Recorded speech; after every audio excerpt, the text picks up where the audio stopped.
අයිබෝන් සුබගමන් 2025 අයිබෝන් 2026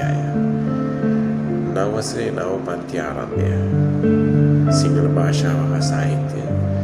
අපසු සාමාන්‍ය පෙළ ඒ වගේම අපසු උසස් පෙළ ඔබත් ඔබේ විනය හදාගන්න කැමතිද විෂය පරිපූර්ණ වෙන්න කැමතිද ඔබේ ප්‍රතිඵලය නියත වශයෙන්ම ඒ සාමාර්ථයක් බව තහවුරු කරගන්න කැමතිද දෑපර දුවේ පුතේ අද නියම්මේ තාත්තේ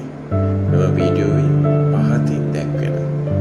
අංකයට කෙටි පණිවිඩයක් හරි දුරකථන හැමතුමක් හරි අදම ලබා දෙන්න ඔබේ විනය විෂය ප්‍රතිඵලය තහවුරු කරන්න මම සූදානම් මම ඔබේ විනයට වග කියනවා විෂයට වග කියනවා ඒ වගේම ප්‍රතිඵලයට වග කියනවා මම ජිලාන් ප්‍රනාන්දු